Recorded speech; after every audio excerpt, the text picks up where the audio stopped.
Hello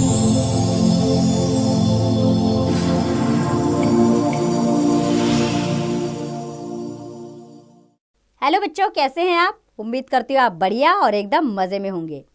तो आइए बच्चों, आज के अध्याय में हम एक पत्र पढ़ने वाले हैं और हमारे इस अध्याय का विषय है चरित्रवान। तो ये पत्र इस तरह आरंभ होता है। प्रिय पुत्र, हर महीने एक पत्र लिखने और एक पत्र पाने का अधिकार मुझे मिला है। अब मैं पत्र लिखूं किसे?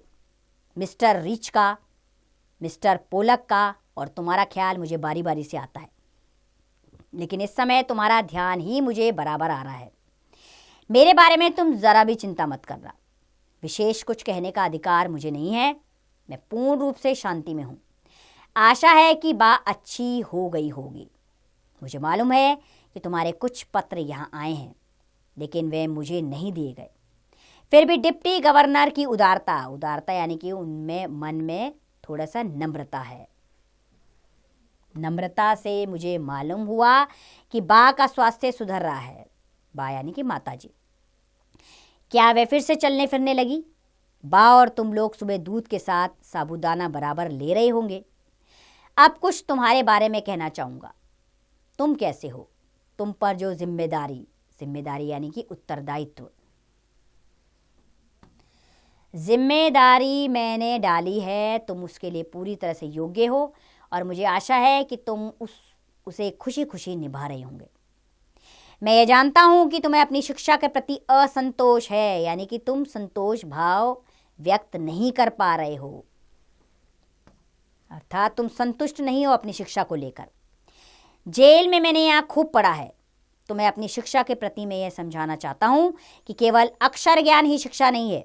सच्ची शिक्षा तो चरित्र निर्माण और कर्तव्य का बोध है। अर्थात केवल आप अक्षरों का ज्ञान ले यही सच्ची शिक्षा नहीं है। अगर आप उस शिक्षा के बल पर अच्छे नागरिक, अच्छे इंसान नहीं बन पाए तो वो शिक्षा व्यर्थ है। यदि है दृष्टिकोण सही है, दृष्टिकोण यानी कि नजरिया, यदि यह दृष्टिकोण सही है और मेरे विचार से यह बिल्कुल सही है, तो तुम सच्ची शिक्षा प्राप्त कर रहे हो। आजकल तुम्हें अपनी बीमार माँ की सेवा का अवसर मिला है। रामदास और देवदास को भी तुम संभाल रहे हो। यदि यह काम तुम अच्छी तरह और खुशी खुशी कर रहे हो तो तुम्हारी आधी शिक्षा तो इसी के द्वारा पूरी हो जाती है। एक बात मैं कहना चाहता हूं कि आमोद प्रमोद यानी कि आनंद के साथ, आनंद, हंसी मजाक एक निश्चित आयु तक ही शोभा देते हैं। 12 वर्ष की उम्र के बाद बच्चों में जिम्मेदारी और कर्तव्य का भाव होना चाहिए। उन्हें अपने आचार विचार में सत्य और अहिंसा के प्रयोग की चेष्टा करनी चाहिए और व्यवहार समझकर नहीं बल्कि एक आनंद का अनुभव लेते हुए करें, अर्थात अपनी जिम्मेदारियों को समझें। यह आनंद कृत्रिम भी नहीं होना चाहिए। कृत्रिम यानी कि बनावटी। यह कृत्रिम भी नहीं होना चाहिए। यह सरल और स्वाभाविक होना चाहिए। स्वाभाविक यानी कि नेचुरल, यानी कि आपके अंदर से आना चाहिए।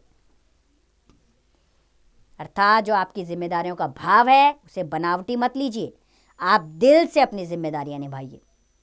मैं जब तुमसे काफ़ी छोटा था तो मुझे स्वयं अपने पिताजी की सेवा करने में बहुत आनंद मिलता था।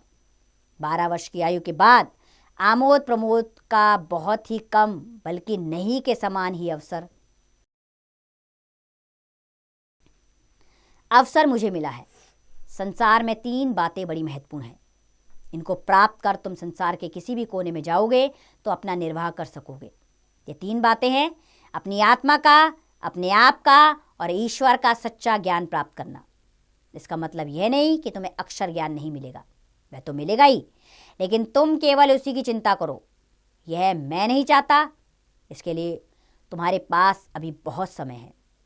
अक्षर ज्ञान तो इसलिए होता है कि जो कुछ तुम्हें मिला है उसे तुम दूसरों को दे सको, अर्थात अक्षर के जरिए आप अपने ज्ञान को आगे बढ़ा सके, लोगों तक पहुंचा सके। इतना और याद रखना कि अब से हमें गरीबी में ही रहना है। जितना अधिक मैं विचार करता हूँ उतना ही अधिक मुझे लगता है कि गरीबी में ही सुख है। अमीरों की तुलना में गरीब अधिक सुखी है। खेत में घास निकालने और गड्ढे खोदने में पूरा समय देना। भविष्य में हमें अपना जीवन निर्वाह अर्थात जीवन चलाना, जीवन व्यतीत इसी से करना है। मेरी इच्छा है कि अपने परिवार में तुम एक योग्य किसान बनो। सभी औजारों को सदा सफाई से और सुव्यवस्थित रखना है, यानी कि बहुत अच्छे ढंग से। अक्षर ज्ञान में गणित और संस्कृत पर पूरा ध्यान देना। भविष्य में संस्कृत तुम्हारे लिए बहुत उपयोगी सिद्ध होगी। ये दोनों विषय बड़ी उम्र में सीखना कठिन है। संगीत में भी बराबर रुचि रखना। हिंदी, गुजराती और अंग्रेजी के चुने हुए भजनों एवं कविताओं का एक संग्रह तैयार करके रखना। वर्ष के अंत में तुम्हें अपना संग्रह यानी कि जो आप सबने इकट्ठे करके रखा हुआ है, संग्रह बहुत मूल्यवान प्रतीत होगा। काम की अधिकता से मनुष्य को घबराना भी नहीं चाहिए और ना ही यह सोचना चाहिए कि यह कैसे होगा और पहले क्या करें।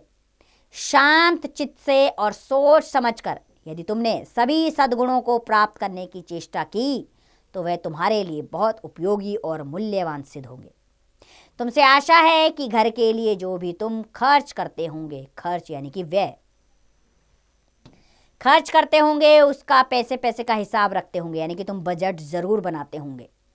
मुझे यह भी आशा है कि तुम रोज शाम को नियम पूर्वक प्रार्थना करते होंगे और रविवार को श्री वेस्ट के यहाँ भी प्रार्थना में जाते होंगे। सूर्योदय से पहले उठकर प्रार्थना करना बहुत ही अच्छा है। प्रयत्न पूर्वक एक निश्चित समय पर ही प्रार्थना करनी चाहिए। यह नियमितता तुम्हें अपने जीवन में आगे चलकर बड़ी सहायक सिद्ध होगी। तुम्हारा पिता मोहनदास। तो मोहनदास जी द्वारा अपने बच्चे को ये लिखी गया पत्र है जिसमें उन्हें समझाया गया है कि आपको जीवन में कैसे आगे बढ़ना है, आपको पीछे नहीं हटना है, आपको बजट बनाकर घर का खर्च चलाना है और किस तरह आपको अपना जीवन यापन करना है। अपने उत्तरदायित्व को समझते हुए अपने परिवार का ध्यान रखना है। इस चीज़ पर इस पत्र के माध्यम से बताया गया है कि आप इस चीज़ पर फोकस कीजिए। तो बच्चों, यही उम्र आपकी भी है, इसीलिए पत्र आपके अध्याय का हिस्सा है। आप इस पत्र के द्वारा समझिए कि आपको अपने उत्तरदायित्वों से कभी पीछे नहीं भागना है। एक समय तक हंसी मजाक ठीक है, लेकिन जैसे जैसे आप बड़े होते हैं आप में गंभीरता आनी ज़रूरी है। आपको अपने लक्ष्य की तरफ बढ़ना ज़रूरी है, उस पर फोकस करना बहुत ज़रूरी है। तो आप इस पत्र के माध्यम से जो मिलने वाली शिक्षा है उसको ज़रूर अपने जीवन में अपनाइए और इसका अभ्यास कार्य स्वयं कीजिए।